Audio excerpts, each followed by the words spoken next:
Should be on this somewhere. I'd like to call to order the special study session of November 18th, 2024 at 7:46 p.m. And since Mayor Hayden is absent, I will be chairing this meeting. So we will start with agenda item number 1 of this study session, ordinance number 2910, the 2023-2024 final budget amendment. And I call on Chief Financial Officer Cassandra Raymond. Thank you. Wait for the slide deck to come on up. All right, so we are back to talking about 2023-2024. We spent a lot of time talking about 25-26. We're going to step back, and this will be the final budget amendment you'll see for the current biennium.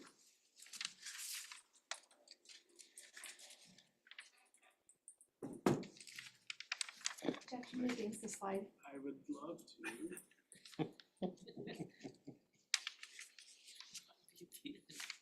Okay. So our 23-24 biennial budget was adopted December 5th of 2022.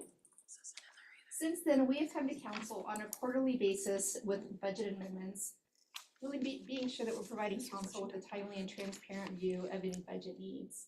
It gives our staff the opportunity to review changes, revisit revised forecasts, and then adjust for any programmatic changes.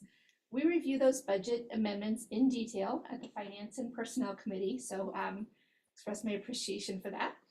And really these budget amendments and getting these in front of council on a regular basis, it really is an integral part of our overall financial management process.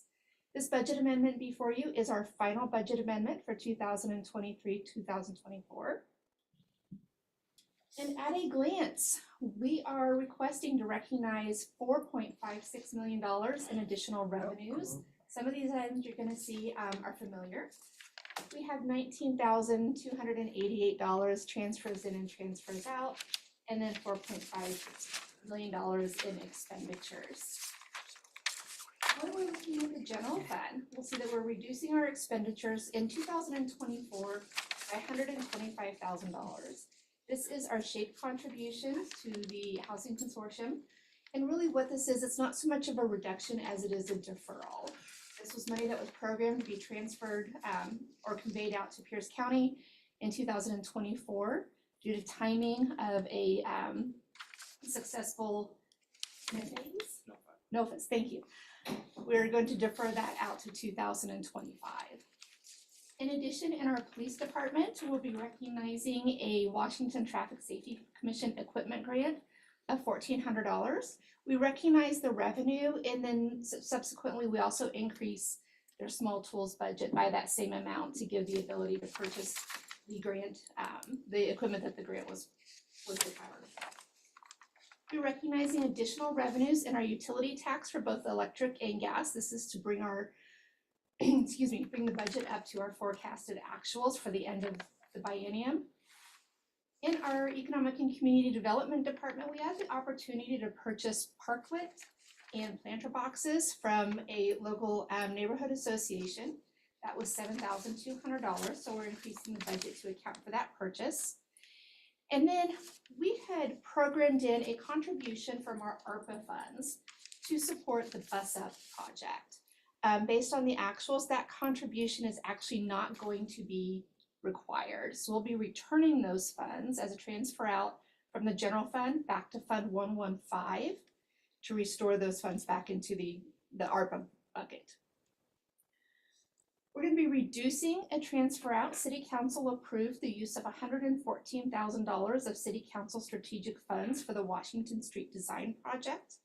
For 2024, we've actually allocated those costs between the general fund, which covers the streets portion, as well as the utility funds, water, sewer, and stormwater for the utility parts of that.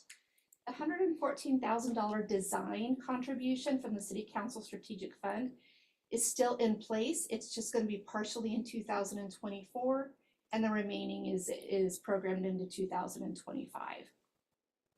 Finally, in the general fund, we'll be transferring $4,000 out to Fund 501. That's our unemployment insurance fund. We are self-insured for unemployment insurance. When we have a separated employee, they make a claim on unemployment insurance through the Employment Security Department. It's processed through. Everything is really coordinated between the separated employee and Washington State. But then we get invoiced for the amount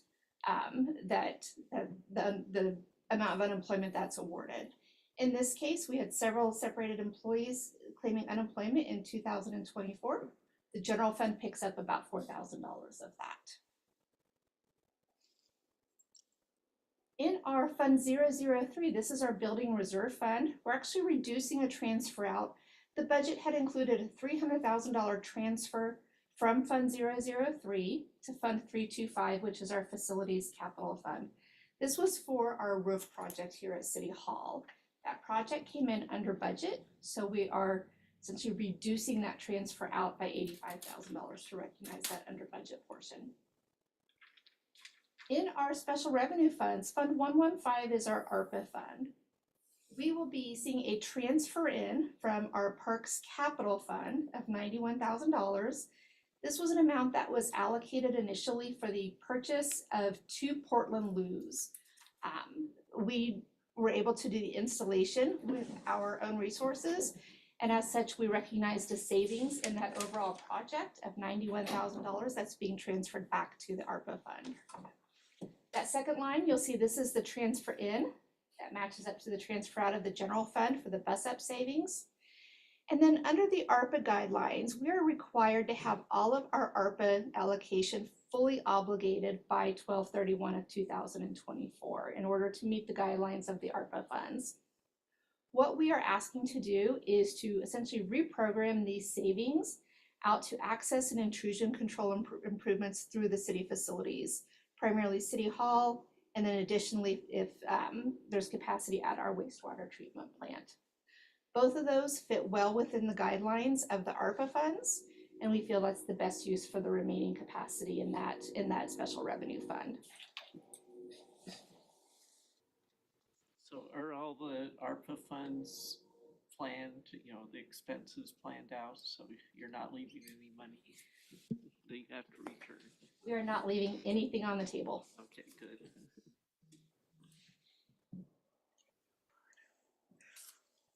Okay, any other questions? In Fund 200, this is our debt service fund. Fund 200 covers governmental debt service, so this is non-utility debt service. We had $39,740 actually programmed in our capital facilities fund 325. We're going to move that over into the debt service fund. This is a housekeeping accounting item. The expenditure has already been made. We're just truing up the budget to match in with where the expenditure was appropriately posted. In Fund 310, this is Parks Capital. You'll see that this is the Portland Loo savings that's being transferred out back into Fund 115. And then in Fund 320, this is the allocation of the Washington Street design monies. So we're reducing the transfer in that initially was coming from the general fund, as well as reducing the expenditure. We're still completing the design in 2024. It's just being split out between the general fund, water, sewer, and stormwater for the utility parts of that project. In Fund 325, you'll see here's the transfer back in from building reserves. I'm sorry, this is reducing the transfer in from building reserves for the roof savings on the City Hall roof replacement. You see the offset to the Fund 200 item, which is the LTGO debt service interest, again, just truing up the budget to where the expenditure was posted. And then really this third line is the bulk of this budget amendment when you're looking at just overall dollar amount. And this is an item you've seen before, the Public Works Operations Facility Bond Anticipation Note. This was authorized by City Council. When we settled that, we've already received the revenue, we've already expended the project, but this is just putting the budget in to match up with that. In Fund 401, this is our water fund as we move into our utilities. We see here $23,940. This is the water portion of the Washington Street design costs, as well as the water fund is picking up $600 of the aforementioned unemployment insurance costs for 2024. In Fund 402, this is our sewer fund, which will be picking up a little over $21,000 of the Washington Street design. and a whole $200 of the unemployment insurance. And then we'll also be programming in funding for the remaining access and intrusion control at our wastewater treatment facility.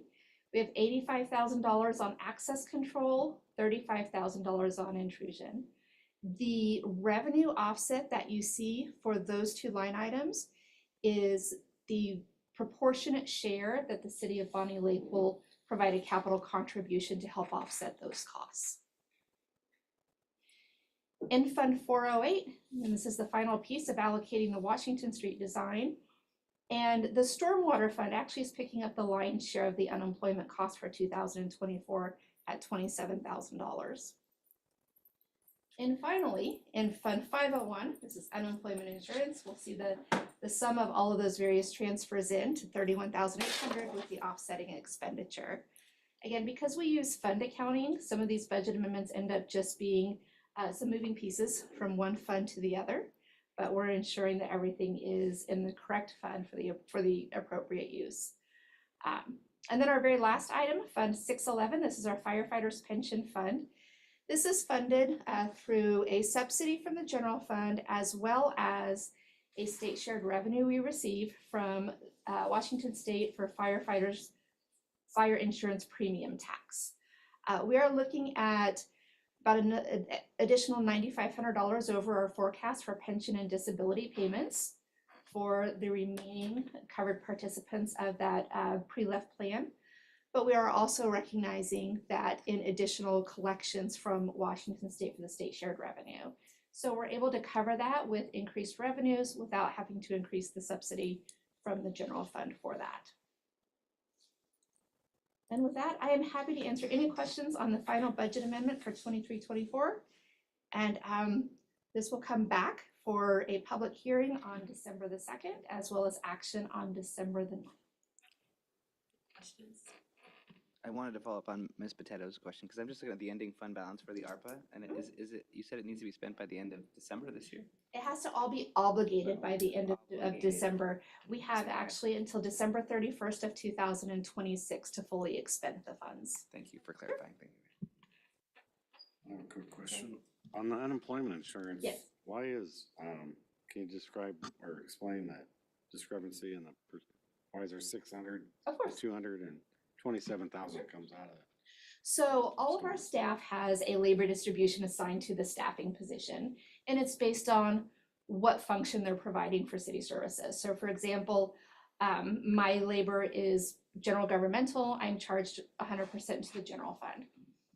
In our utilities, we have some positions that are really almost primarily all storm-based or all water-based, and they are charged proportionally back to their funds. So when we have an unemployment claim, we are allocating that claim based on the separated employees' original labor distribution. So majority of those people came out of the storm Yes. area rather than sewer or water. Okay, thank you. Any other questions? Okay, looks like Thank we're you. good, thank you. So we can move on to number 2, which is the 2025-2026 biennial budget review. And we have you again, Cassandra. Again, I want to express my appreciation not only for staff and for our public, but for our finance and personnel committee and for our entire city council. This has been a long process. We have met multiple times. I think I will speak for myself, and I'm sure I speak for others. I very much appreciate the very thoughtful and in-depth questions and discussions, and I enjoy budget very much. So it's been a treat to be able to really get down in the weeds on some of these things, and so I thank you for that. So that being said, we are coming to an end of our 2025-2006 biennial budget process. This evening, excuse me, at our last study session looking at the 25-26 budget, we had a council exercise and looked at some allocations. I've worked those into the financial model, and so this is coming back to council with really what now that revised model looks like after we've incorporated those changes into what you'll see on the final 2025-26 budget ordinance, as well as how that impacts into the financial model. So just as a process reminder, we're at the tail end. Our next step is going to be our second public hearing and adoption. But we have gone through a fair amount of, apologies if I had something different on here. Let's read that one. We've gone through a fair amount of meetings to get to this point. Again, starting in May with our city council retreat and coming through our survey, more than a handful of study sessions and special study sessions and regular meetings where we've taken action. And so when we came back to you on October the 30th, we had, my apologies, the clicker is being odd. When we came back to you on October the 30th, we had a listing of items that had been identified through the mayor and city administrator's review as being important and value added, but not necessarily able to be covered with existing resources. It brought those before city council with really an ask for some direction on what to include and talking about some of the ways that we could fund those. And so I have, just as a refresher, listed what was included out of that meeting that I've incorporated into the budget ordinance that you'll see.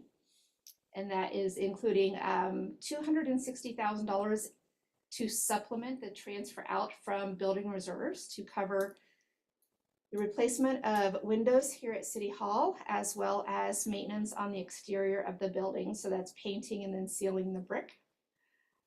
Funding for an autonomous mower to provide additional efficiencies within our Parks Department. Adding cameras at our senior center to provide risk management, safety, and security. Programming and design for Hunt Avenue, and then as well as increasing our chip seal budget to provide for a shorter life cycle of our chip seal replacement. We have accelerated the hiring of the patrol officer, originally programmed to be authorized as of 1/1/2026, accelerating that to be authorized as of 7/1/2025. And then finally, providing $100,000 to really kind of seed the 800 megahertz program, which will provide for really enhanced communications during emergency situations.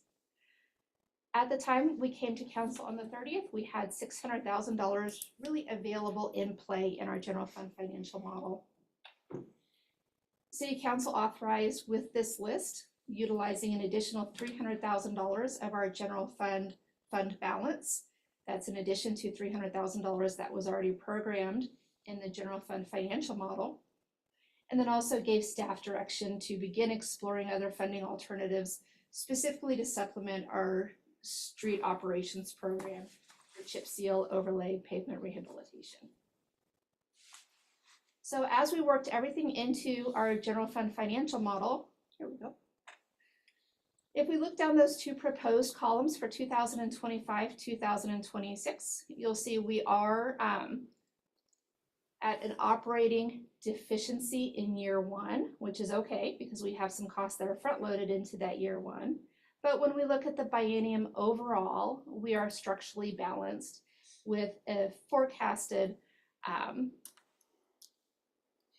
not an excess because it really is kind of a razor thin little margin, but we are structurally balanced to the positive by about $200,000 to $250,000. That is including, and then additionally we'll be allocating city council reserve of $970,500 for the Washington Street construction, $300,000 for improvements at the Lucy V. Ryan Park, as well as here's the additional $300,000 for covering the remaining of the unfunded, the council selections from that unfunded list. We also have in 2027, 2028, see we are structurally balanced to the positive by about $300,000. But in 2028, as we approach the end of the, as we approach the second year of the next biennium, we start to see that structural imbalance that we really need to, as Mr. Wilson said at our last meeting, the time to start having that conversation really is now, not in 3 to 4 years when we're kind of facing down that imminent unbalanced structure.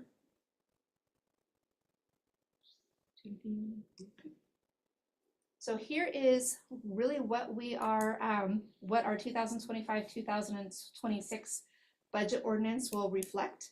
Again, we're structurally balanced for the 2025-26 biennium as well as 2027-2028, knowing that we need to have the conversations as we start to approach that time when our operating revenues no longer cover our operating expenditures. And then also please keeping in mind that the future years, 2027 and out, do not include that enhanced funding or funding for an overlay or a chip sealing project. That really is what council's given staff the direction in 2025 to explore and bring back some funding alternatives that are dedicated to streets. With that, I am happy to answer any questions before we come back to you on the 2nd and then the 9th. Any questions? I'll just add, you know, I've been in government now for a long time, but I've been really working in budgets with councils for 6 bienniums now. And I will just hats off to this council. You guys did an amazing job digging in deep, getting in and understanding the needs of the city, the razor thin margins that some of our funds operate on, and being creative and helping staff get this budget put together for you. So I just really thank you for your dedication. It doesn't go unnoticed. Thank you. Financial model. City of Sumner Asheville provides general fund forecast 2025. Okay, sorry. Let's hide that. 2029. Okay. Oh, dear. Felt like Kurt was here for a second. So I think. I was like, that was Kurt being hot. He's still got his 2 cents in. Okay, I am not seeing any additional questions. Am I correct? Comments? Okay. Just real quick. So on the 2nd is the final budget.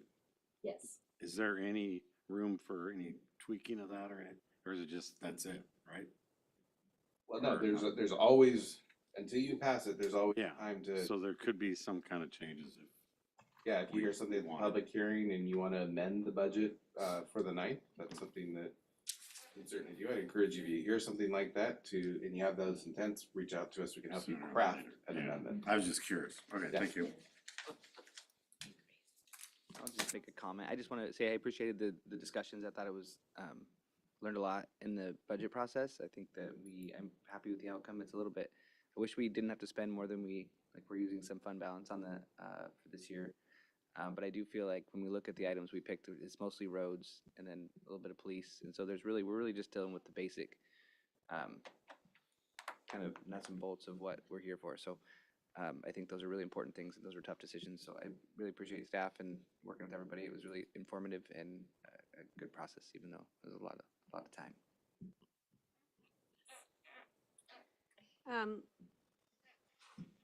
I think that the city does a great job with the budgets. And Cassandra, you really do an awesome job, you and your team. You know, you can articulate the message and you answer the questions. I've done quite a few budgets for major corporations. I guess I would say I'm really surprised at how expensive it is to run a city. And because it's government, it definitely is 3 times what a corporation would have to spend. So I am concerned about looking out at 2028 and 2029 because, I mean, we're going into 2025 in a month. And so I think the learning will continue and the journey will continue. So I really look forward to the input from the city. You know, you guys have been doing this for quite a while, and there are a number of things I think that get mandated at us by the state about the minute we think we have things kind of smoothed out, something else comes rolling in that we don't get to say no to. So I appreciate everything you guys do and really value what you provide. Thank you. Any other comments? Okay, all right, that is it. Thank you very much. So thank you. I adjourned the meeting. It is 8:11. Farmer's computer might have something. That was